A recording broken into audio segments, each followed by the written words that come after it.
Welcome back to another edition of the podcast, and today is our Game Week 2 National League preview and predictions. I'm back with my usual co-host, Paul Franklin. It's actually, of course, the second game week, but the first time that we're both sitting down. Well, I'm joined by you sitting down, I should say, doing our predictions for the upcoming game week. Paul, firstly, how are you doing? Yeah, I'm good, thanks, mate. I think it's all about you this week, Luke. Getting your A-level results and getting yourself off to university. So congratulations. Somehow. Thank you very much. Yes, somehow I've managed to scrape in. To be fair, it went well yesterday, and I think there'll be I know there's a lot of people who watch the podcast who probably got the results like me. And I won't make it too long go on about this because we're here to talk about the National League. But for me personally, yeah, it was a great day. Opened my results, went on UCAS firstly, and it said that I got in, and I thought, how on earth? And I looked at my results, and I was quite surprised. I'm not saying they were the best in the world, but they were enough to get in, and I wasn't expecting that. So yeah, I was very happy, and I'm all sorted for university now. I think it's going to take a lot of time for me to adjust because, like I said, I've lived with my parents all my life, and I'm very lazy, to be honest. So yeah, adjusting to university life. We'll have to see how it goes, but I'm sure it should be very good. And of course, I'm doing sports journalism, which is kind of, as everyone's aware, kind of my passion and everything. So hopefully, I do a bit better on that than what I've done with A-levels and GCSEs. But no, Paul, thank you very much for the kind words. And thanks to everyone else on social media as well, who's, of course, congratulated me as well. It does genuinely mean a lot. And, of course, finally, to everyone else who's picked up the results, congratulations, I suppose, if you guys, if it's gone well. If it hasn't, from what I've seen online, I don't think it's that big of a deal. I think a lot of unis will probably have let you in through clearing, and if they haven't, I should say, then opportunities will come along the way eventually, I'm sure, particularly if you're passionate. And it's something, of course, I'm not very experienced, and Paul probably be better speaking like this, to be honest, than me personally. But what I can see is I get the impression that if you're really passionate about something, then you'll be good at it, because if you keep going at it, you will eventually get good at it. It's like anyone. Most people can drive in the world. At first, most people are very poor at it, but if they stick at it, the more you want it, the better you'll be at it, if that makes sense. I'm just using that as an example. And potentially, with my YouTube and everything, at first, if you look at my oldest video when I was like 13, you won't recognise, and of course that's because I've got older, but because I've also got a lot of more experience doing this. And I think it's the same with anyone. If you're really passionate about something, you will become good at it, and I think that's what I'll say in life. You'll probably be set up with a job that you'll probably end up liking if it doesn't go your way originally. But no, that's enough of me waffling now. Paul, anything to add just on that with a bit more experience? No. Listen, it's a seminal moment in lots of people's lives. If you've done well, then brilliant. If you feel like you need to go back to the drawing board, yeah, genuinely don't give up. Doors that will open for you. So I know how tough it is for kids and parents around this time. My daughter has gone off to America to play soccer in America. So I watched her on live stream tonight. So she got her results via an email. She texted us how she got on in her BTEC. So she did very well, but she's settled and off playing now. So no, it's good. I'm glad that you've done well, Luke, and that you're going to follow your passions, because it's a good thing to do. Brilliant. Thanks for the kind words. And once again, thanks to everyone else who's congratulated me as well. Of course, Lee's come in and said, congrats, mate. We've had AJ who's come in and said, hello, Luke. We've got an interesting few weeks. Rochdale play Altrincham and Truro play York, which will be interesting. Also, congrats on your uni acceptation. I appreciate that. I think Rochdale and Altrincham, that's going to be televised. And then later on in the evening, we've got Truro versus York. So we've got a bit of a double in terms of fixtures that are going to be televised, which is quite rare, I should say, in the National League. When you've got two fixtures in one day, it's going to be televised. And on paper, you look at both fixtures, and they're quite attractive fixtures. Rochdale versus Altrincham. Altrincham scored 3 goals on the opening game week. Like to play nice football. Then you've got Rochdale, who everyone's got quite high expectations for this season. Also themselves got off to a good start, beating Boreham Wood. And then you look at the other fixture, you've got Truro, the first home fixture in the history in the National League, coming up against the favourites in York. They're two fixtures for me that really stand out, and two that I really do want to watch. I know I'm off to Wealdstone for the game versus you guys tomorrow as a Halifax fan, and we're hoping to just get down very early just so we can actually watch that Rochdale Altrincham fixture. And then, I might have to put it on my phone on the way back in the car for the second fixture. But yeah, it's certainly on paper, it should be two crackers, those two. I know that I saw Truro play last week, and I think it will take a bit of time for them to adjust to the National League and the rigors of it. I mean, they played Wealdstone, and Wealdstone aren't going to be one of the strongest teams in the league. I don't suspect. I could be wrong, but listen, to pit your wits against the league favourites so early on at home, be a bumper crowd on the television. It's what Truro fans want. It's what the Truro board would want, when they're trying to get promoted. So it's great to see. And I think you're right with Rochdale Altrincham. I think you probably guarantee goals. How many, I have no idea, but you guarantee goals with those two. Both like to play on the front foot. Both had a great start to the season. So an interesting one as well for the telly to get the National League started. Simon's coming and said, you've got mic issues. Does your mic sounds fine if it's aimed at you? I don't know about mine. Does it sound okay? Yeah, yours is crackling, I think. Is it a little bit? Right, I can always disconnect it and then go to the usual one.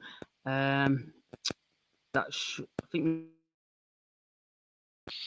Can you hear me? Yeah.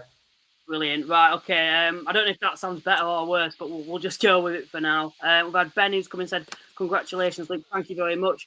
James, who's an Oldham fan. Hiya, lads, Oldham fan here, but must say your podcasts are much better than the League Two ones. Congratulations on your result, Luke. Mate, just give it time. You will find it a good one in League Two. I'm sure there will be a couple in that division. Then we've also had, well done, pal, thank you very much. Caroline as well, he's an Aldershot fan and the channel member said congratulations. And then we've had Simon said, hope you're still going to do your podcast. 100%. If anything, there'll probably be more content because it's part of the course, and that's why hopefully this will benefit me doing the course that I'm going to do, because at the last year I had A-levels to do that had nothing really to do with YouTube, whereas next year, by the sounds of it, a lot of the course you can kind of use the YouTube content, which I'm hoping. So, yeah, I should be doing it hopefully next year as well. Well, this year, I should say. Be a Monsters, who's a channel member as well, said, congratulations, Luke. And then Lee's come in and said, you still look about 13. I've not heard that one before. And then we've had John who said, get on with the football. And then we've also had Be a Monster who's come in again and said, more front foot high pressure this week to secure another 3 points. Then bring on York. Yeah, York next week. That's probably the first mouth-watering fixture of the National League season. But we're talking about this week's fixtures. But before we do that, we've had some positive news in terms of a football club, but we didn't actually get to preview last week. We don't get to this week or Tuesday's fixtures, but hopefully this time next week we will be previewing this club starting their National League campaign. And of course, that is Morecambe FC. A statement came out today stating that Punjab Warriors are looking to take over the football club, and it has actually been agreed now. Jason Whittingham has actually agreed to sell the club, which I don't think any of us had expected. And if all does go to plan with this takeover, it's highly likely that on the 23rd of August, Morecambe Football Club will be playing against Altrincham in the National League. Just your thoughts personally on it, Paul. Well, let's just hope it's not a false dawn, Luke. We've had a lot of these statements over the summer, and a lot of them contain a lot of words, but not a lot of information. And let's just hope Jason Whittingham is going to do what he said he's going to do and sell the football club, because quite frankly, what he's doing is trying to kill that football club off as it seemed, was absolutely scandalous. It's a big thing football's a big thing in any town, and Morecambe's no different. And I've seen people on social media saying, they can't believe they can't watch their football team. So let's just hope the Punjab Warriors and Jason Whittingham do come to an agreement that is signed, sealed, and delivered. So come a couple of weeks' time, we will be talking about Morecambe. They'll be able to play catch up, and then we'll get on and have a 2014 National League, and hopefully Morecambe will add to that as a benefit to the league as well, and more importantly, their fans will have a football club to support. 100%. In terms of just looking at the owners who are looking to come in, there isn't really too much out there. They've not actually owned a football club by the sounds of it in the past, but their kind of aim as a company is to invest in sports clubs, in sport facilities, I should say, to make them better.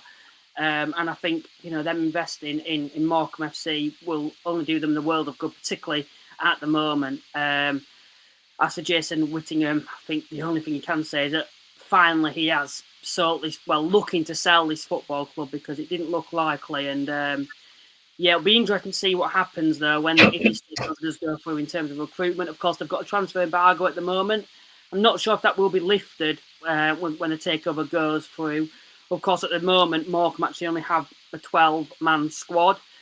It would feel unfair for them not to be able to recruit players. But we saw Southend had to go through it. They managed to survive as well with a points deduction. Would you expect a similar situation with Morecambe, where they've got a transfer embargo for the season and potentially a points deduction is going to come into play? Or Genuinely, I don't know. I mean, if there's anyone that's sort of more informed and up to date on how that will work with Morecambe coming into league, whether it's a case of they got to catch up the 2 or 3 games they missed, it would seem grossly unfair on them that if they were to have an embargo or they were to have a points deduction. But we know what the National League and the FA are like in these situations. So, listen, it will just make it more interesting for Morecambe. It will give them a bit more of a siege mentality. They'll want to do what the likes of Southend have done and prove everybody wrong.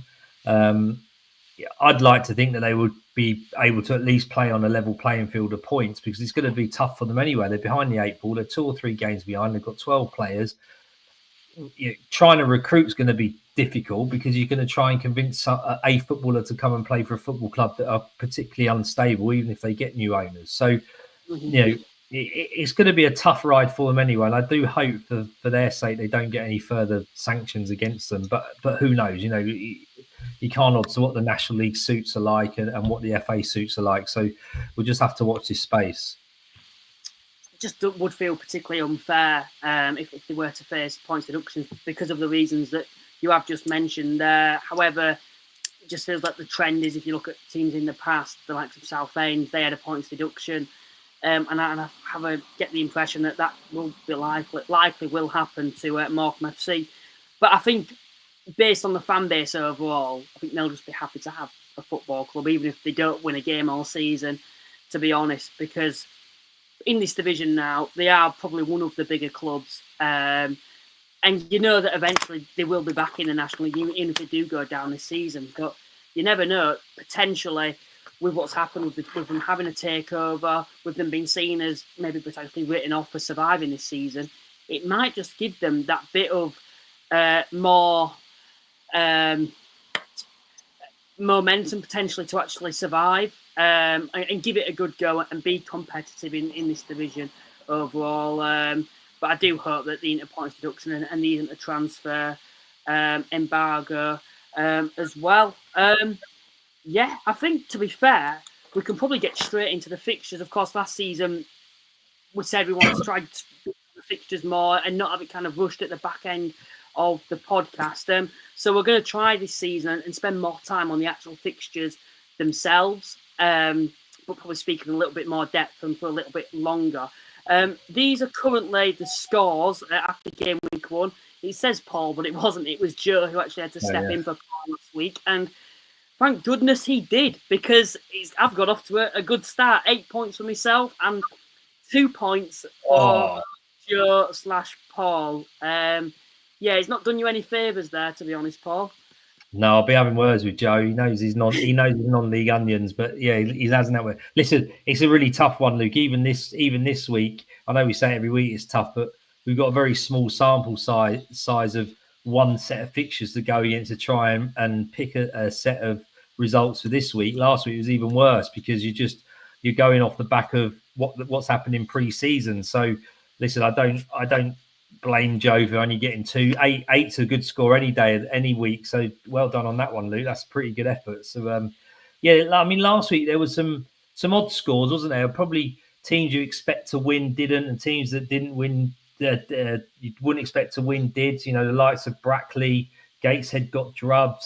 You know, Sutton drew with York. So there was a few maybe odd scores, I would suggest. But yeah, this week's not going to be any easier just because we've only got that 1 week to go on. And looking at it, there was only one red card in the whole league for Solihull Borough last week, Solihull Moors rather last week. So everyone's probably up to full complement with squads. So yeah, we'll have to see how they go. Some are playing at home for the first time this week, which will be a benefit, I should assume. So yeah, it's a tough set to go on, but we'll give it a good go. Yeah, his points actually did come from predicting the Braintree v Halifax result. He said 1-0 to Braintree, and of course it finished 3-0. Which, to be fair, I don't think on paper a lot of people would have gone for that. I know it kind of probably raised a lot of eyebrows when he went for that score, but he was pretty spot on in terms of how he thought the game would go. He just didn't expect Braintree to score as many. And then also the other result he got correct was actually Brackley to beat Eastleigh, which is another one. Although I said they would as well, I think a lot of people thought that, particularly with Eastleigh's squad on paper, coming against a newly promoted side, that Eastleigh were probably the favourites going into that. So they're two good predictions. And I look at these, and he has got a little bit unfortunate at times. He said Aldershot, Altrincham 2-2. Of course, Altrincham managed to get a late winner, which meant that he didn't just lose 1 point; he lost all 3. He also said that Forest Green had win 3-2 against Solihull Moors. Could have well have easily happened. It did finish 2-2 that one. Yes, there's 1 or 2, to be honest, that you look at and you're a bit like, he could have potentially picked all 3 points up, and, you know, instead of 2 points, he could have had, he would have had 8, the same as me. As for myself, I think the Forest Green Solihull game saved me, because I said 2-2, and of course it finished 2-2, which gave me 3 points overall, and then I did quite well in terms of picking 1 or 2 points up overall. But yeah, it's always hard, isn't it, it's hard to predict at any time, but particularly the opening game week, because you just don't know what to expect from teams. There's no form table you can particularly go off to actually predict the results. Of course, the Predictions League, Paul, is sponsored by your company. Would you like to give that a plug? Oh, I only have to, but yeah. PTF Travel is something my wife and I, we run a travel agency. Anyone who's new to the podcast, and any travel needs, however big or small, please give us a shout. We're more than happy to give you advice and give you some quotes and help you along your holiday and travelling experience. Well, just to let you know, Paul, I think we're both having issues with mics tonight. It sounds just that it was sounding good earlier, but just then it sounded like you were a bit underwater. So I don't know I don't know if it's blocked or something or anything. Just to make you aware. For everyone else, if you want to know how the Predictions League works and you want to play along yourself, this is how it goes.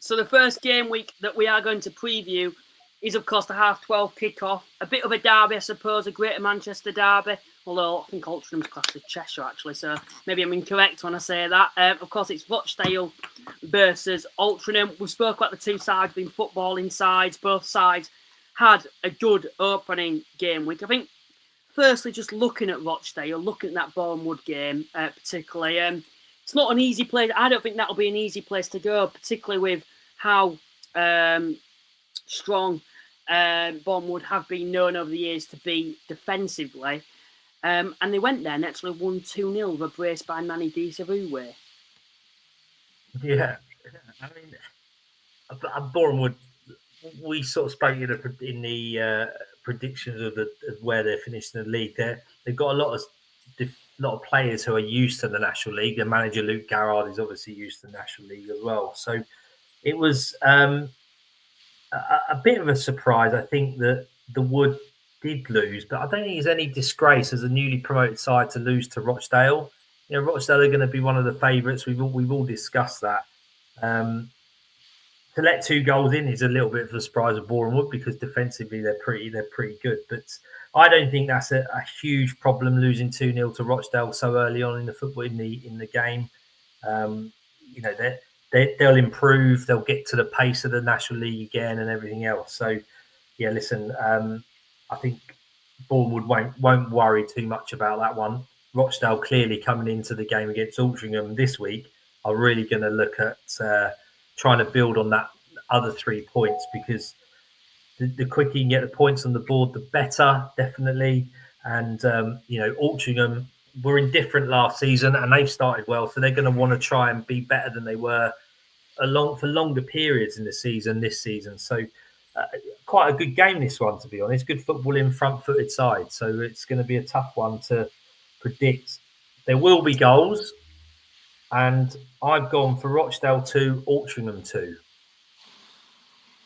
I look at Altrincham, to be fair, and the concern, I think, for a lot of people going into this season was the forward line because of the players that they've lost, Regan Linney and, of course, Newbury as well.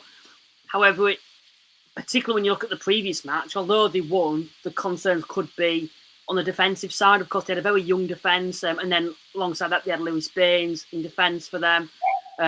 Coming up against Aldershot, who, of course, themselves, Aldershot have always been renowned to be quite a high-scoring side.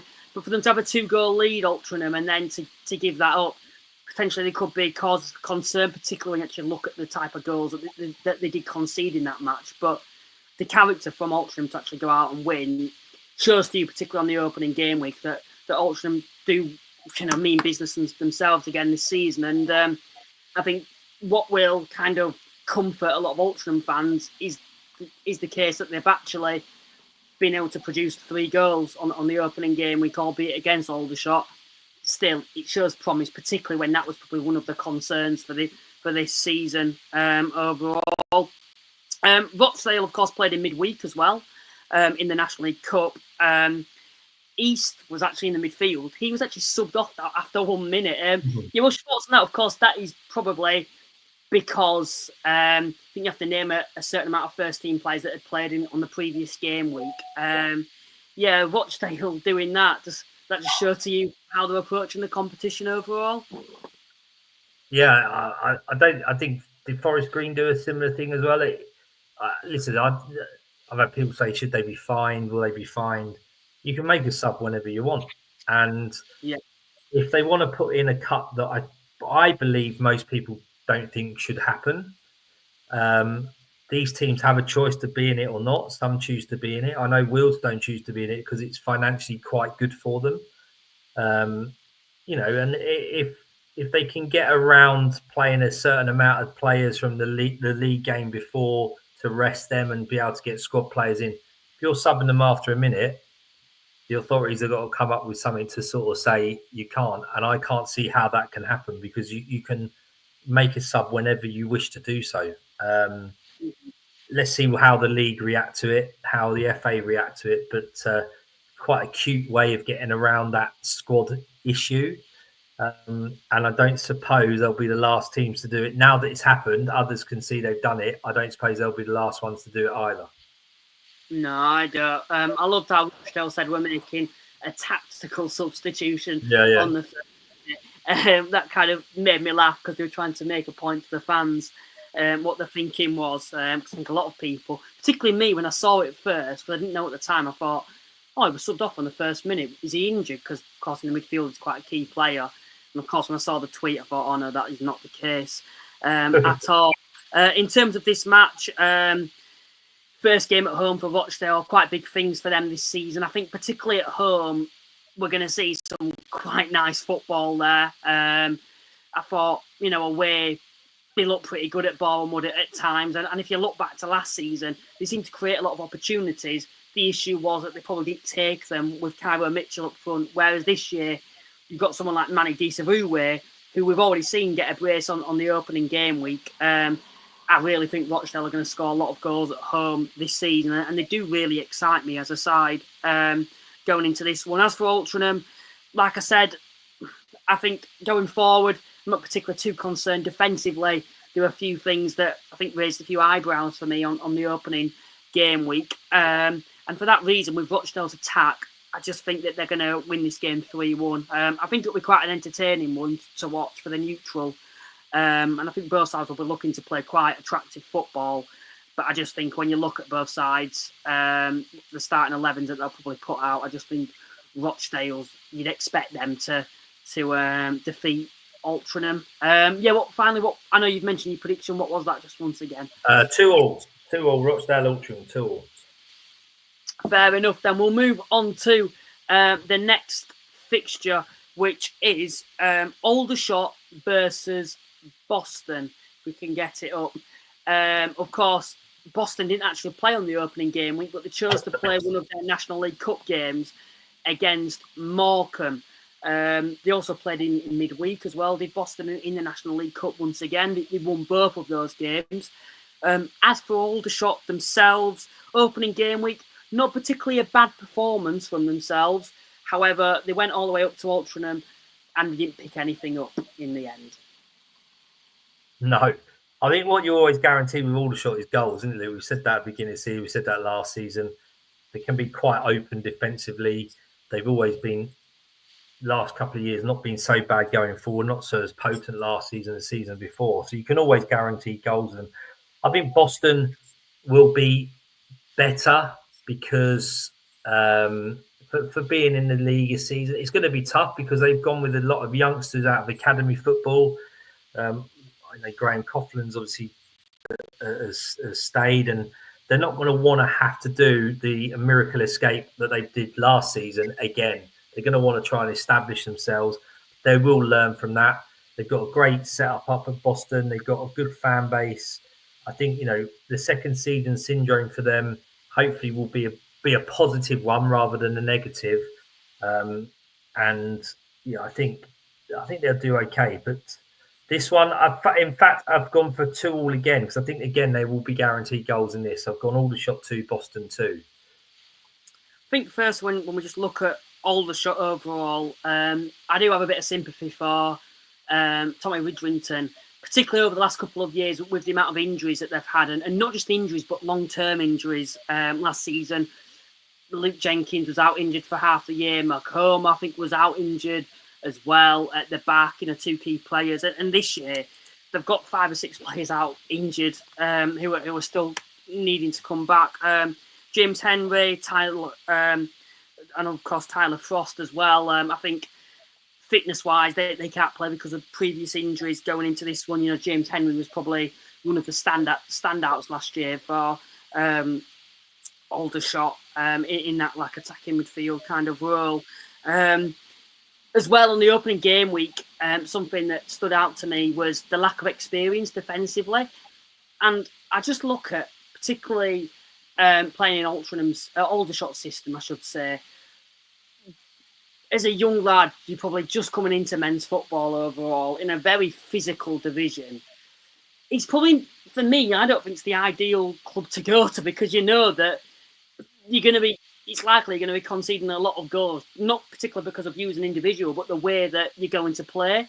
It is to kind of outscore teams. And I just feel as a 21-year-old or even a 19-year-old, I just feel like it can't really do your confidence too good. Of course, the back three, they were 2 21-year-olds and a 19-year-old. And for me, I think Aldershot, of course, it's probably down to injuries as well, why they couldn't play any more experience. And I think this week that we're looking to try bring 1 or 2 of the experienced players back. Of course, Nightingale, I believe, is fully fit now. I think he did come on in the National League Cup during midweek, so I think it'd be key to actually bring him into the side for that bit of experience at the back. And I think, particularly in this fixture, it's going to be needed. You look at Boston; they're going to be fresh. They've been playing in the National League Cup in the last 2 games. Got a bit of form from that as well, albeit in the National League Cup, but winning both games.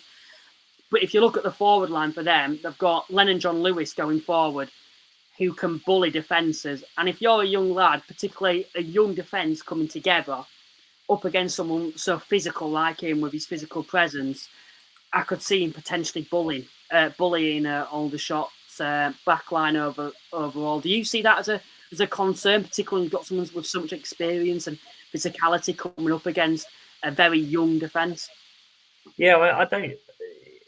Boston, Tamworth, 2 teams that will play in a certain industrial way and they'll play to their strengths. And I genuinely don't see any problem in that. And I think it's good that managers identify players they need to play the type of football they like to. And a real test for that for a young National League defence to come up against the likes of Boston and Tamworth and their direct style of play with the experienced centre forwards they play against. So, an interesting matchup because I haven't seen Boston last year, obviously a couple of times playing Wealdstone. At their place, they absolutely dominated us. It was slightly more even when they were down at the Vale, but a strong physical side and one that was playing with a lot of confidence, and they've got to do that from the very beginning. That's the thing, they've got to go and use that experience with some of the youth they've got, the blend they have to go and start picking up results from very early on, rather than having to then rely on that post-Christmas surge that they had this year. Yeah, I agree as well. Jacob Hazel as well for Boston going forward. 16 goals last season in the National League for Boston. A key reason why I believe they did actually stay up. For this one overall, I think you look at Aldershot, we'll probably look to dominate the game, and I think you can never count against Aldershot scoring in a fixture. However, though I think they're going to dominate, they often leave gaps at the back, and for the reasons I've mentioned with John Lewis, I can just see him bullying that defence a little bit, particularly if they play the same back line as they did last week. And I think Boston might be able to nick one here and actually win 2-1. I think I could easily see Boston scoring first and Aldershot equalising, and then Boston scoring very late on in the game. So I'm going to go for a 2-1 Boston win. Moving on to the next fixture, of course, it's Carlisle United versus Boreham Wood. Carlisle United themselves got off to a good start in the National League, going away to Woking and picking all 3 points up there. Of course, they come up against a Boreham Wood side who didn't have the best opening game week, losing to Rochdale at home. No, there's me saying, Boreham Wood, they'll be all right. They'll get better. They'll improve. They've got to come up. They've got to travel all the way up to Carlisle and try and get a result there against one of the favourites for the league. And like you said, you've got a good 2-0 win against what we think are going to be the dark horses in Woking. I can't see Wood getting too much out of this, if I'm brutally honest, Luke. I think Carlisle are going to be too strong for them. I've gone with a Carlisle 3-1 win. That's a tough start for Boreham Wood back in the National League. To play Rochdale and then Carlisle, you're opening 2 games. That's a tough ask. So, not getting much out of Rochdale. I don't think they're going to be too worried about that. Not getting much out of Carlisle, I wouldn't be too worried about that. What they need to do is be able to pick up the points where they think they can pick up the points, and not let 1 or 2 losses become 3 or 4, 5 or 6. So, I think that's where Wood have got to look at. But I don't think they'll win this week. I think Carlisle will win 3-1. The two sides have actually faced each other before, albeit I don't think they've actually ever been in the same division. They actually faced in the FA Cup in 2013. And Boreham Wood did actually get a replay. They drew 0-0 at home and then went up to Carlisle and lost in the replay. They actually lost 2-1, but it's quite interesting. The goal scorer for Boreham Wood was actually the manager, Luke Gavard, that day. He actually scored for Boreham Wood. Of course, this is the first fixture now. As he's a manager, he's actually managing against them for the first time. They've actually both been in the same division, I believe, in the history of both clubs. I think it's going to be very different to that back then when they managed to get a 0-0 draw. For me, I like the look of Carlisle. Going into the season, I had a few concerns in terms of how they'd approach the division because they're a big club. I did get the impression overall that there's a section of people out there that might be going into the season quite naive as supporters of how good this division is compared to what it used to be like when they were last here and they got promoted. However, what I will say is went to work and picked all 3 points up. I don't particularly think it was ever in doubt, that game. And I just look at that forward line and I just can't see many teams being able to stop them from scoring themselves. And I think across the team, they're very well balanced. Whereas you look at Bournemouth, very defensively solid, I think. But as you go further up the pitch, it gets weaker and weaker. And I just can't see where the goals are going to come. And although I think they're strong defensively, I think Carlisle have got enough firepower going forward to be able to put 1 or 2 goals past them. And I don't see Bournemouth being able to score themselves in this fixture. And for that reason, I'm actually going to go for a 2-0 Carlisle win. How do you see this one going overall? And what's been your impression of Carlisle as a club coming into this division? I suppose quietly impressed. We'll have to wait and see what their supporters are like once if they start winning a few, and the expectation they're going to win the league and HMS Pistol League and all that shit that you hear. But they've quietly gone about it. Mark Hughes has stuck around quite rightly, to try and get them promoted. They've managed to go and get a good few players through the door, which will be proven to be the top end of this league and EFL experience. So, yeah, listen, they've quietly gone about it. They know they're probably one of the bigger teams. They know they've got probably one of the bigger budgets, but they're going to go and do it professionally and properly and probably get the results needed to get promoted again. We'll wait and see. But, they're a good addition to the National League. It's a ground that not many fans have been to, not many teams have been to. So, it's a nice addition for us as National League supporters to have a team like that come down for a little bit. It's not good for geography for a lot of, geographically, I should say, for a lot of National League clubs. No, it's a bit of a trail. I was talking to my kids today about Truro being, Truro having to go to the likes of Gateshead and Carlisle.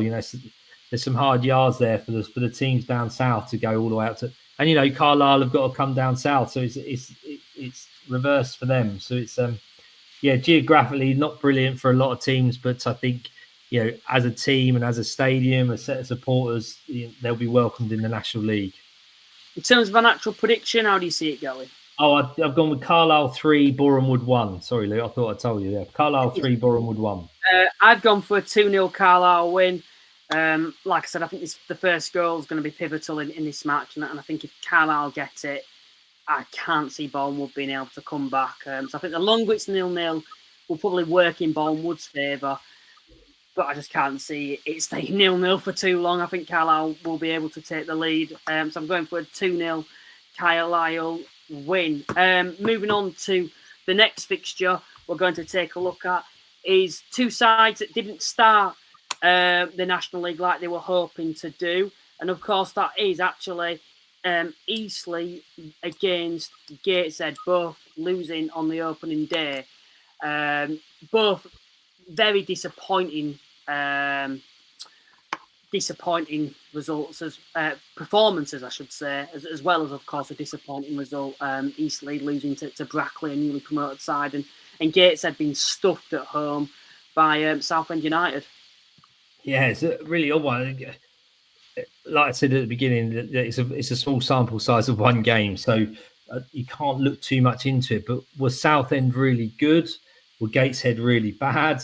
Was it a combination of both? You see some of the highlights and some of the goals that Gateshead let in. They were fairly comical. So, yeah, a little bit of worry for them to get drubbed 3-0 at home. Look, notwithstanding they're playing Southend, who are going to be up there or thereabouts, and finish the season particularly well, get into the final. They're going to be playing with a lot of confidence and wanting to go one step better this year.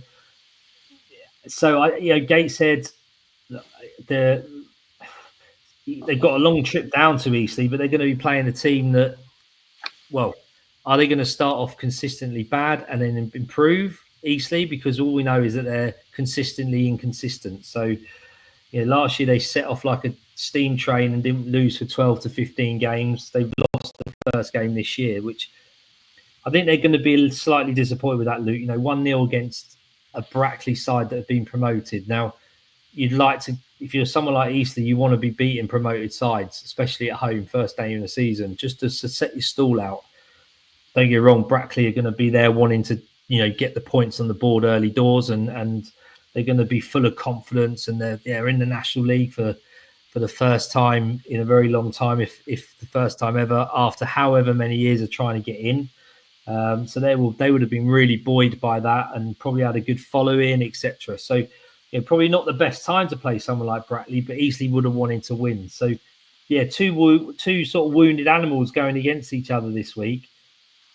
Yeah, I think when you look at Eastleigh, I think just what my thoughts are is it's always a team that underperforms with the squad. I thought last year they did, and I get the impression that with the current manager, it'll be the same this year. Like the likes of Niall Marr, you've got the likes of Paul McCallum, Josh Lundstrom, Jordan Cousins. You've got to get the best out of those players because they are top-end National League players. A lot of players as well who've been consistent in the EFL in the past. So it would really disappoint me if Eastleigh don't really kick on this season. But with the current manager, I'm not particularly sold on him as a manager. And I can just see them being very inconsistent once again this season and being really, like I've said, really inconsistent and probably not push any further than mid-table. No, that's fair. That's a fair point, and they're gonna need to win at the weekend. You got to go and try and beat a team like Gateshead when they're probably not in the best shape of and form. Even if it's just the one game. I've looked at this, and it's going to be a narrow victory to Eastleigh. And I think it's purely because they're at home.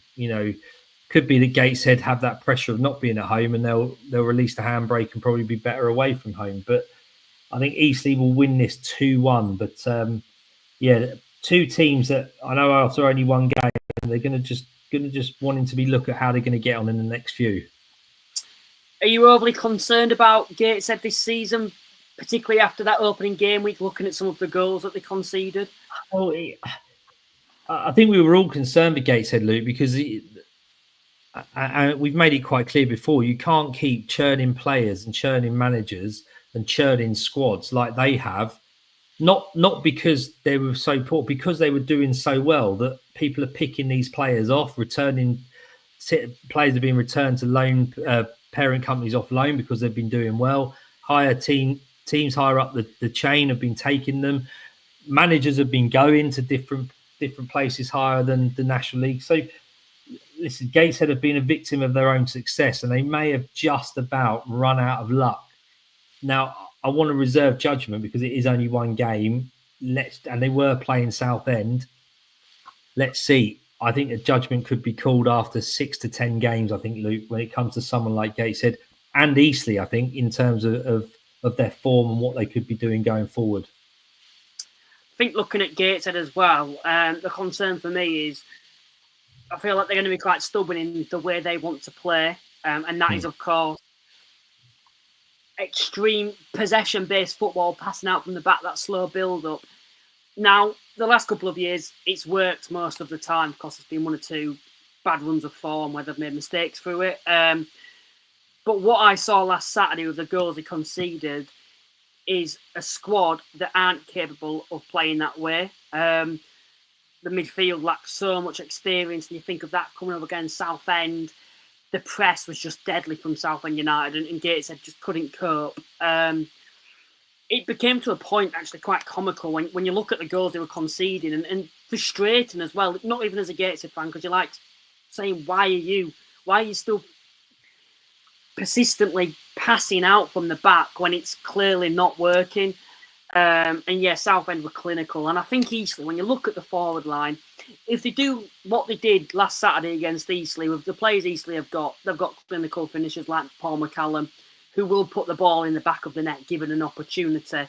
And I do think Eastleigh are a side to me that are capable of a lot better than from what we saw last Saturday. And I think being back at home, there's got to be a reaction from Keeldon Davis' side.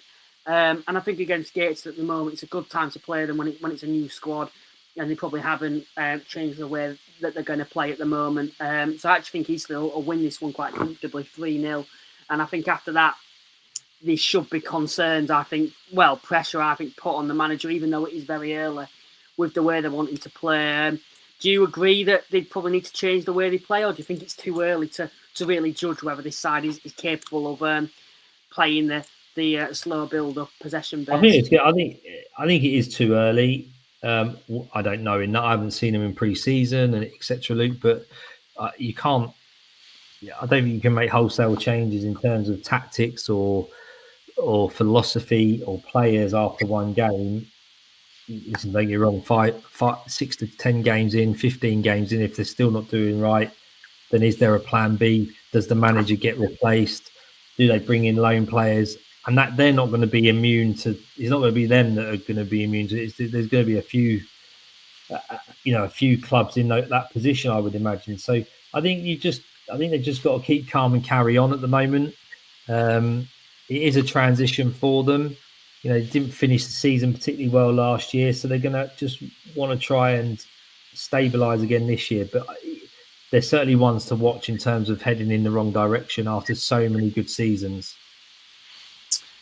I agree with what you've said there. And of course, the next feature that we will take a look at is Forest Green versus Yeovil. Forest Green, who didn't get off to the perfect start, of course, slipping up against Solihull, particularly considering Solihull were down to 10 men. Of course, they're back at home now, up against the Yeovil side that managed to pick a point up on the opening day.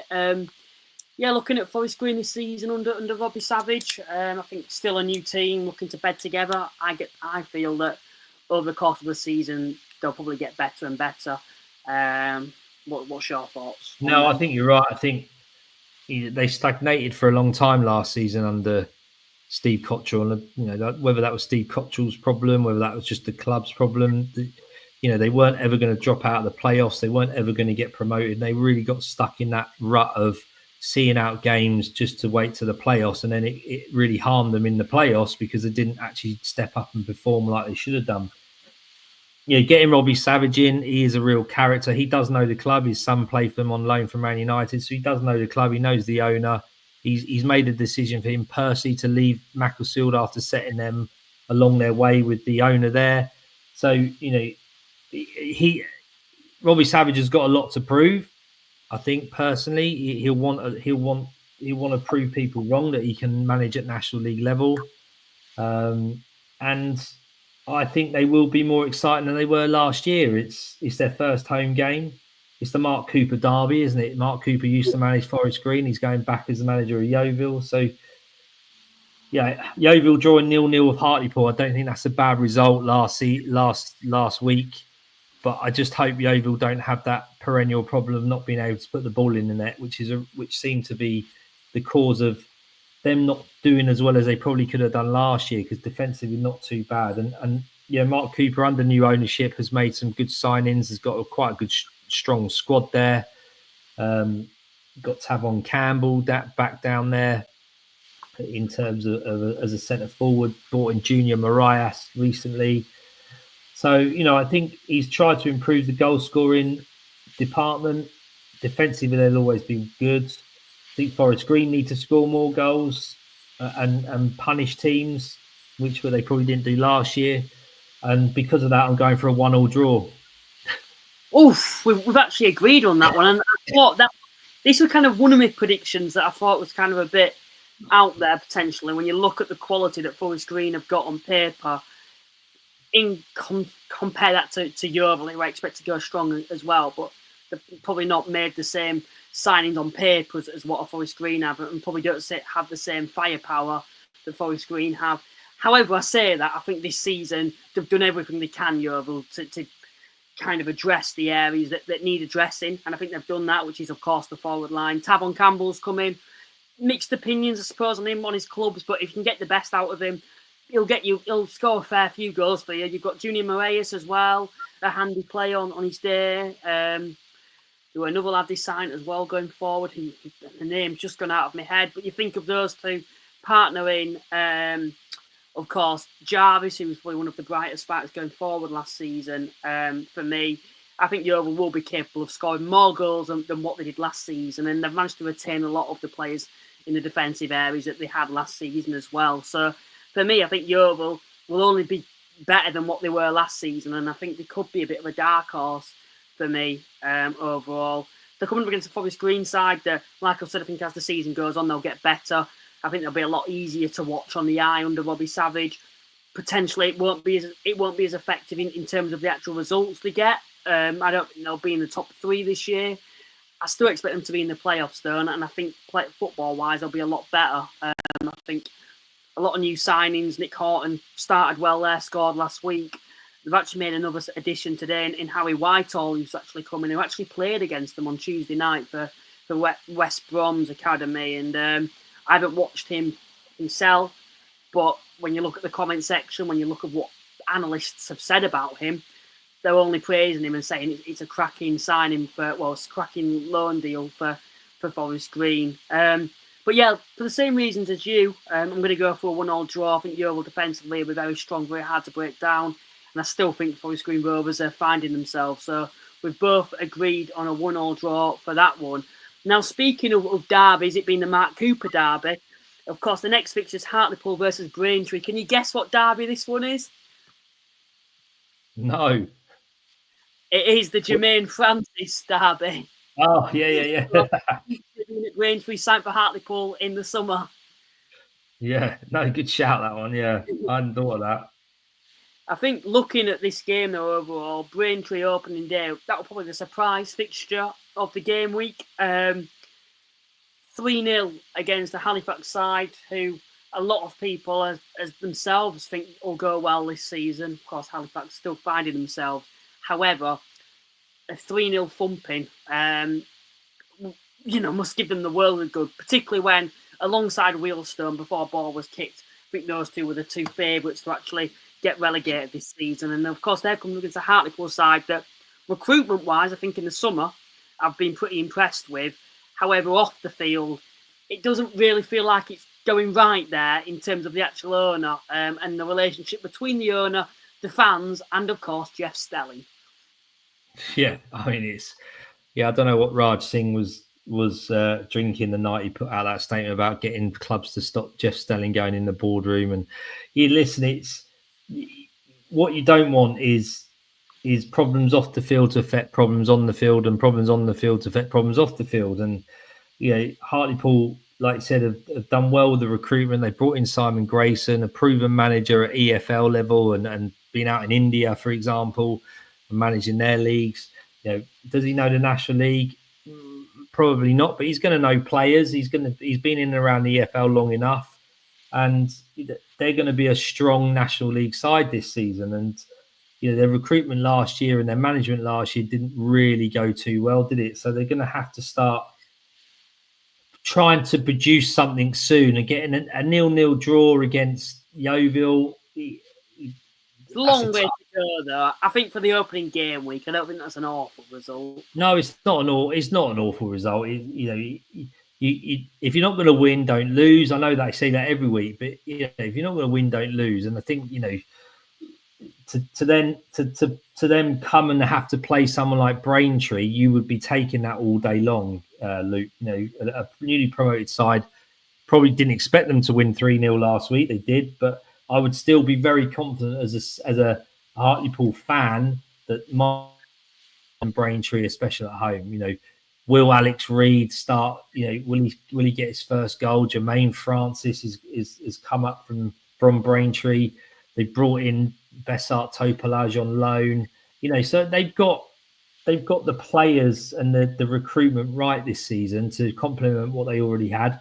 They've just got to be better than they were last year. And I think, they'll go unbeaten over the first 2 games. They've drawn last week, and I think they'll beat Braintree 2-1. Braintree themselves, I feel like this season they're a bit of an unknown quantity because everyone's written them off. And on the opening game, I think a lot of people were particularly surprised, not just they won, but the style that they actually won in 3-0. But like I said, I think at this stage of the season, particularly early on, you do see a lot of surprises. And as the season goes on, teams get stronger, and I think other sides get found out. In this match, I think Hartlepool being back at home, like you've mentioned, it is, I'd say, a nice match. Potentially will be naive with Braintree because they're coming off the back of a 3-0 win. But with the quality Hartlepool have, after already playing a match and getting a point at Yeovil, I think they'll be able to get through this one. I think Braintree will make it quite difficult, but I just think going forward, Hartlepool will have enough to be able to break them down. And I'm actually going to go for a 1-0 Hartlepool win. So we've both backed Hartlepool to win that game. We've had a comment here that's coming that makes me, it's quite a funny comment. Brackley won't lose this weekend, and that's a fact. Up the same. Of course, their fixture won't go ahead. I think against Morecambe it would have been. Of course, that won't go ahead, and will have to be rescheduled. But we will move on to the next fixture now, which is, of course, is Scunthorpe United, who I was surprised that they managed to get all 3 points last week away at Tamworth. Are coming up against a working side who I was also surprised didn't pick anything up against Carlisle United. Did you? I know you didn't do your predictions last week, Paul, but did you expect those fixtures to go how they did? I probably would have looked at Scunthorpe beating Tamworth purely because Scunthorpe are home. I know new in the league, but Tamworth are part-time. You know, their second season in it, they've had to remodel their squad slightly. Probably slightly more surprised that Woking didn't get anything out of Carlisle, but yeah, only because I've looked at Woking, I thought they could be a bit of a dark horse. But it's not surprising Carlisle did win, but I would have thought Woking may have got a little bit more out of that. This game doesn't strike me. I mean, I've not seen Scunthorpe play, but this game doesn't strike me as being one of the classics of the game week, to be honest, Luke. Scunthorpe versus Woking. I think Woking, you know, with Neil Ardley in charge, are always going to be a little bit maybe like Boreham Wood, just very organised, very defensively solid, you know, very attritional, will play. You know, I'm not suggesting they're going to bash the ball long and give the ball a headache, but they're, you know, I think Woking are just going to go about their business very efficiently week by week. Be interested to see how Scunthorpe do and how they do play and what their style is like. I think they will come out as a draw. I think this will be 1-1, Luke, and it's just purely because I don't see a load of goals in it currently in either team, but that may change as the weeks go on. Quite interesting going into this game. Of course, Cal Roberts has played under Neil Ardley, and in an interview he's recently done, he's actually praised him for what he did for him. Of course, was out injured a lot, Cal Roberts, and Neil Ardley took a chance on him at Notts County when they signed him from Blythe, and he impressed there. And I think, to be honest, I think he would be in the Football League now, Carl Roberts, if it wasn't for injuries holding him back. And it's good to actually see him kind of find himself again at Scunthorpe and have a full, consistent season when he can really show what he can do, which he did last season for Scunthorpe. Of course, Scunthorpe, for me, surprised me, to be honest, on the opening day away at Tamworth. Tamworth only lost 5 games at home last season. Thought maybe it's taken a bit of time for Scunthorpe to not adjust to the division with the quality that they've got, but I thought that would be quite a tricky start. If anyone saw Danny Whitehall's free kick, wow, that was just a touch of class by himself. And I think those are going to be the 2 key players this season that they need to keep fit. Scunthorpe is Danny Whitehall and Cal Roberts, because they're 2 players that could capably play in the Football League, in my opinion. As for this fixture, what comes with Cal Roberts praising Neil Ardley also means Neil Ardley is very aware of Cal Roberts and knows his qualities, knows his weaknesses. Do you think that's a concern potentially and a massive positive for Woking, is the fact that, you know, Neil Ardley will know his strengths and weaknesses in terms of potentially marking him out of the game, etc.? There's one thing knowing it, Luke. There's another thing stopping it. Now, if Cal Roberts is on top of his game, you look at who would you have last year at AFC Fylde? Nick Horton. We talk about him every week as a game changer for a team like AFC Fylde. We still had to stop him as oppositions, and a lot of the time it wasn't. You know, Josh Barrett for Aldershot. didn't look like anything in particular, but oh yeah, his weakness is he's carrying a bit of weight. He's not a great footballer, So I think there's one thing saying we know what he's like. Is another way. There's another thing trying to stop him. And don't get me wrong, Neil Ardley will be there with his analysts this week and trying his best with his squad to say, right, he's the threat and he's the threat. Still got to go and do it. And I think if Cal Roberts is full of confidence, he is the type of player that's very, very difficult to stop no matter what. Someone's coming in, and I kind of agree with it. Simon's come in and said, I think they will cancel each other out. Yeah, I agree. The concern with me for this season with Woking, and I am quite complimentary of them, and I see him as a bit of a dark horse, but it is going forward. Of course, they've got an effing young, but apart from that, I look on the forward line and I don't see a bunch of goals within that side. That said, with Scunthorpe, although they've got Cal Roberts and Danny Whitehall, apart from them, I don't see many goals in the side either. And I think both Cal Roberts and Danny Whitehall, they're not out-and-out strikers. Cal Roberts is more of an attacking midfielder. Danny Whitehall can potentially play up front. I think he has been at times for Scunthorpe. And I agree. I think they could both potentially cancel each other out. So I'm actually going to go for a 1-1 draw for this one. I think they'll be able to. I think both will be able to probably get a goal. But yeah, I'm going to go for a 1-1 draw for this game overall. Yeah, I think Woking will be very organised this season and hard to break down. And potentially, I think they'll probably do better against the better sides, albeit they have just lost to Carlisle under Neil Ardley. I think Woking this season will go quite strong and potentially have a push for the playoffs. But I just think, particularly in these type of games, I think going forward, they're going to struggle. So I'm going to actually go for a 1-1 draw for this fixture. Anything to add on this one, or so we move on to the next game? No, I think you're right. And I think that's a perfect summary, is they're going to cancel each other out. And that's really the gut feel that I had, similar to you and others, Luke. Moving on to the next fixture then, it is, of course, Southend United coming up against Tamworth. Now, before we actually talk about this fixture, this time last year, I would say this is going to be a really difficult fixture for Southend United, where I could see them dropping points at home, particularly because of the way Tamworth play. Southend last season, what was effective, and I think it was on the opening game week, is the fact that the press is deadly. Tamworth don't try play it out from the back.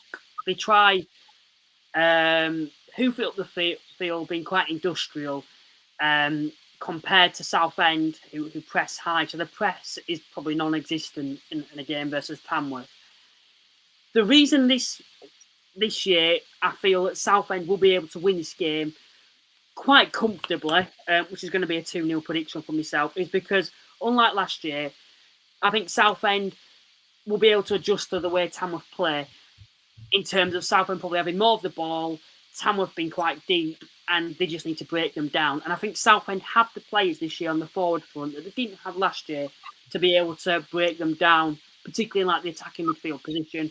They've got Sam Austin, who, if you sit back defensively, can pick a pass out to be able to break through that line, or he can score from a set piece, or he can have an attempt himself. I look at him as an individual, and I think he's kind of the missing piece in the jigsaw. I think on the forward front as well, if you're pumping balls into the box, you've got big, strong attackers such as Andrew Dallas, who can also score himself. Players at the back end of last season as well, the likes of Parillon, who came into the side, did well, didn't actually even start on the opening game week. I just look across the team, to be honest, and I just think they're a very well-balanced side. Although last season they were a bit hit and miss in terms of when they were coming up against certain opposition, they seemed to struggle. I think this season they've got the capabilities to kind of change the way they play and be able to break teams down. And I think this is an example of one of those games. So I'm actually going to go for a 2-0 Southend United win. How do you see this one going?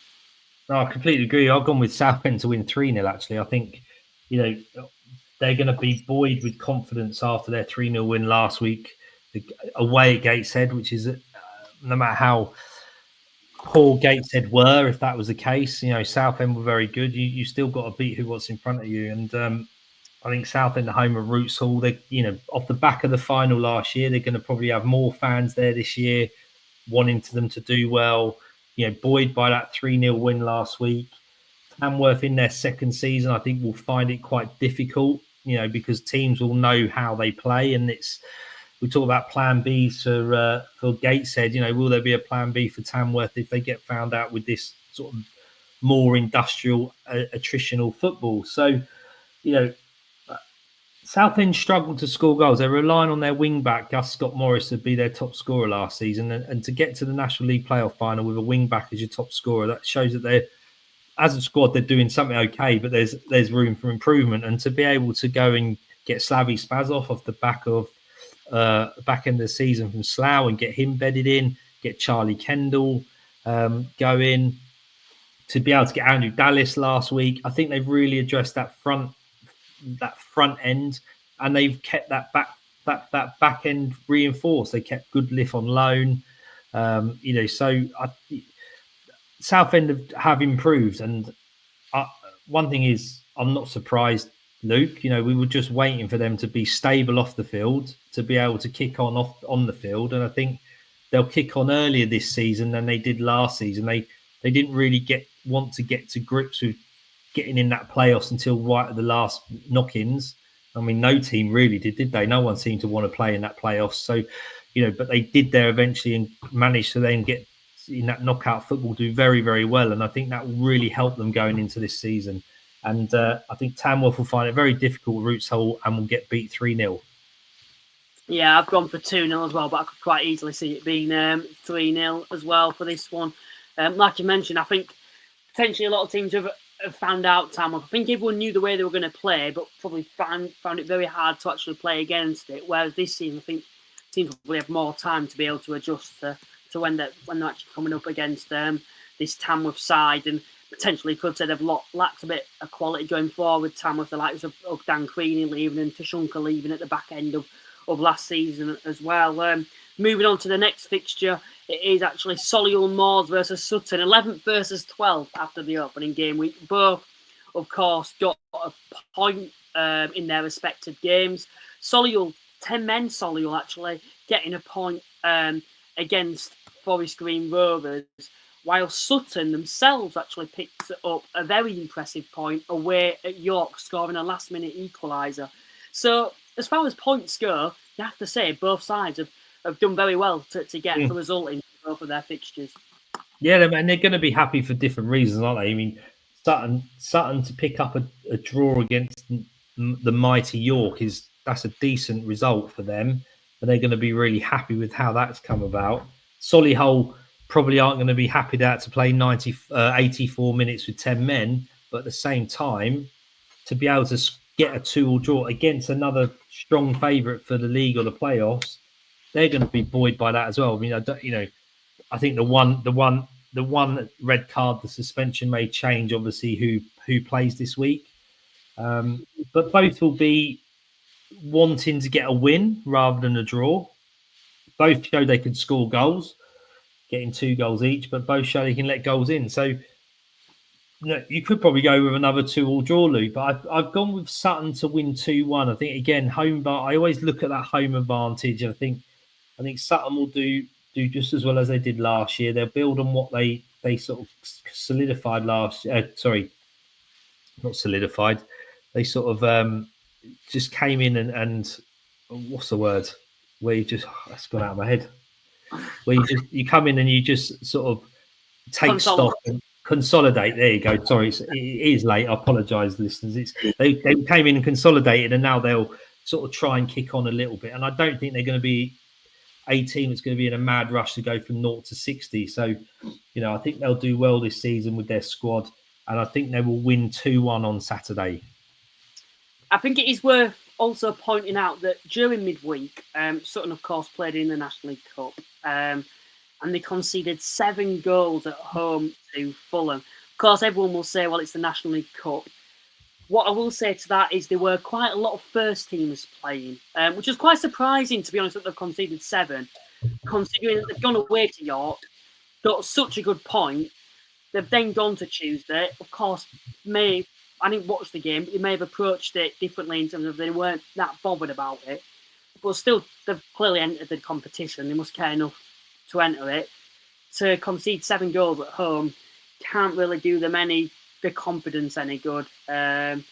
Yeah, I think they'll be looking for a reaction against Solihull on tomorrow, won't they? Yeah, without a shadow of a doubt. And Solihull are going to want to play a game with 11 men and see how they actually get on with 11 men rather than having to play with 10. So, that won't be a true reflection of what they are, having to do what they did last week. So they're going to want to try and show what they can do with 11. So, I think you're right. Sutton, they can't look too much into getting done by 7 from Fulham. It's the National League Cup. There'll be players with, I know you've got to play a certain amount from the team previously, from the game previously, but listen, that's something and nothing. I know they got to the final last year, but that's not going to be high on their priority list. They're going to want to try and push up the National League. So I don't think they'll be too concerned with the midweek result. It's minutes in the legs for some players. It probably allows the manager to see who he should and shouldn't pick. And that will probably help his decision making come his selection for his 11 tomorrow. So, I don't think that would be too much of an issue. And I think Sutton will prevail 2-1.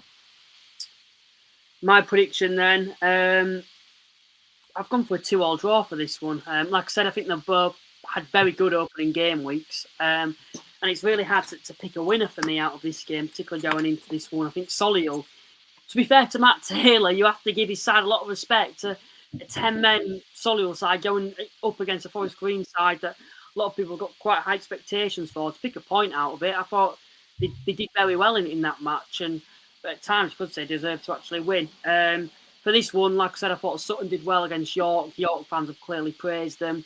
So I'm going to go for another 2-2 draw. Could it potentially be the redemption of Matt Taylor this season, Paul? Oh, hold your horses a little bit there, Luke. Who knows? His recruitment seems to be in a bit better than last year. He will know the league better than last season because he's been in it a season. So, we'll wait and see. He's got rid of his. Well, he hasn't got rid of him, but he's lost his friend, ex-teammate, ex-player in the director of football. So we'll see how that goes. But listen, I don't think they'll be quite as bad as they were last year, but who knows? The next fixture then, it's the podcast derby. Of course, it's Wealdstone coming up against the mighty Shaman. Of course, it's postponed, but the fixture's only just been reversed, which has kind of pissed off a few Stones fans, hasn't it, going into this one? Could that potentially give Wealdstone a bit of extra bit of, I suppose, grit to be able to win this game? No, I don't think so. I mean, it was a case of, at the point it was reversed, that a lot of Wealdstone fans are committed to weekends away and train tickets and obviously can't get the money back from them. So I think they've got more of a gripe with maybe the league. If Halifax had sort of mentioned to them that it wasn't going to be ready, that it wasn't called earlier and switched, from the very beginning. But no, I don't think so. Listen, I think Wealdstone are going to go into this with a lot of confidence. They obviously won 2-0 last week against Truro and won comfortably, I think, in the end. The first 20 minutes, just getting used to I suppose, the team getting used to the National League is a very much changed team for Sam Cox. Against a team like Truro, who are new to the National League and were full of energy. But ultimately, Wealdstone prevailed and were quite comfortable winners. And then they went and won in the week, beat the Wolves under-21s in the National League Cup with a few players getting a few more minutes. So, listen, I know I sort of talked about National Club and it'd be a bit of a nonsense, but you take advantage of that winning culture if you can. And if you're someone like Sutton, you probably don't think too much about the losing. I know it seems a bit strange, but that would be my mentality. So, listen, we coming into this as Wealdstone coming into this with 2 wins, not a bad pre-season, a youthful, untapped, raw, potentially good squad. We'll have to see how it pans out. But, in terms of Halifax, you'll know more than I will, Luke, about the new manager, Adam Laitland, the makeup of the squad. I mean, he made 7 changes. Sorry, he had 7 new starters, didn't he, on Saturday for Halifax? So clearly that's a team that's in transition with the manager off the field and the players on the field. So a difficult one for them. I wouldn't necessarily want to be Halifax coming to the Vale. It's a difficult place to come, especially after a couple of wins under our belts for Wealdstone. So a tough one for Halifax, but listen, they're a good team. They're always going to be a good team in this league. They're a good club. They'll adapt and they'll get better. But I don't think they will until after Saturday, because I think Wealdstone will win 2-0. For me, I'd look into this one, and I think it's a side that's got a lot of momentum. You spoke there about the winning culture. That's something I think Wealdstone have found actually after winning on the opening game week. Potentially, I think when I look at both sides man to man, I think Halifax probably have the better individuals, and I think over the course of the season, we'll finish above Wealdstone. But Wealdstone feels like they've found an effective way of playing after getting that winning momentum, that first win. I think will just give them that bit of confidence going into this fixture. Whereas Halifax, they're still finding themselves. Adam Lakeland's still finding out more about this division, finding his best 11. And I think you look to that Braintree game, it's the same with them. I think Halifax will finish above Braintree this season. But Braintree had an effective way of playing that Halifax couldn't deal with. And I think Halifax were a little naive going into that one. And there were, of course, a lot of lack of experience. And you're still building relationships with your teammates, I suppose, at this stage. So it's probably not two fixtures that you really want. Both away from home, both on really compact grounds as well. Not the type of places you can particularly play really attractive football, I wouldn't say, and front-footed football. So they're really two tough fixtures. And I agree with you. I think Halifax will probably come into form when they're back at home, I think. And I think we'll lose this one, unfortunately. I think I agree with you. I'm actually going to go for a 2-0 Wealdstone win. Like I said, I think they'll only build on that win last week, and I think they're playing Halifax at a good time when they're still finding themselves. So I actually think Wealdstone will win this game 2-0, and I think Halifax will struggle until they get back to the Shea on a nice football pitch for once in terms of actually playing at the Shea and playing on a nice playing surface compared to what they've played on the last couple of seasons. Anything else to add from yourself? No. It'd be nice to see you on Saturday, Luke, and we'll be on the commentary together. So anyone who does stream it from further afield than the UK or sees the highlights, and you'll hear our dulcet tones on it. So hopefully it'll be a good afternoon for one of us.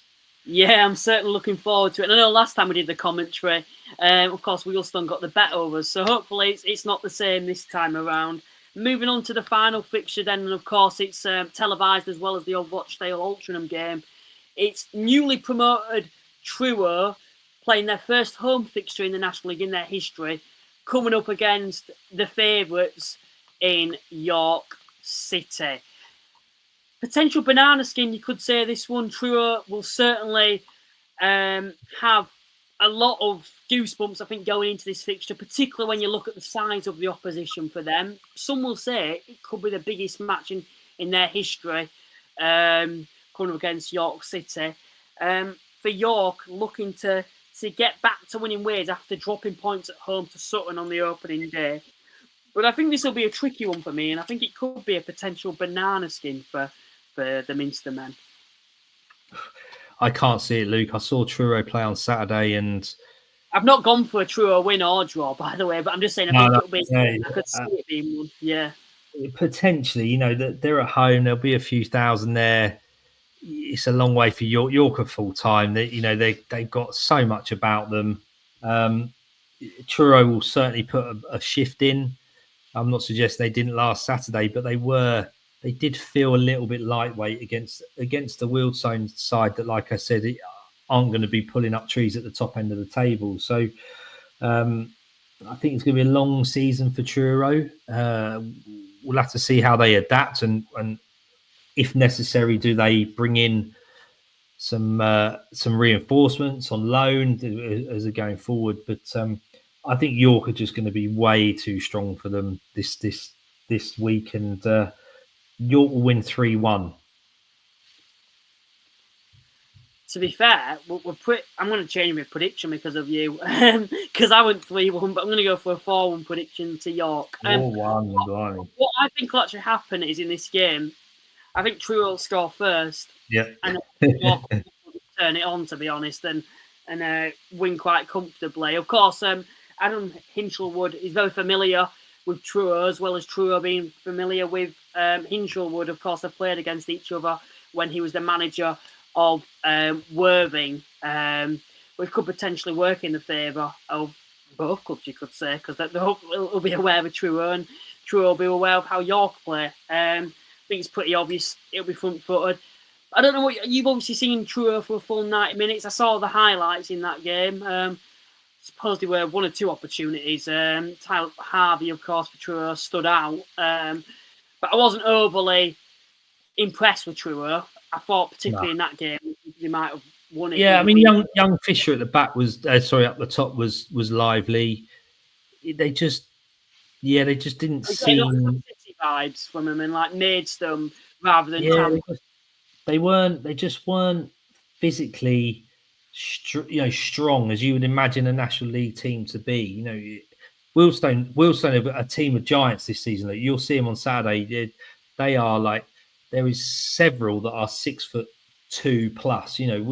They are a big team, but I wouldn't suggest they're particularly imposing. They're not particularly a rough and tumble steam into them type sort of lads in terms of the way they play, even though they have that sort of stature.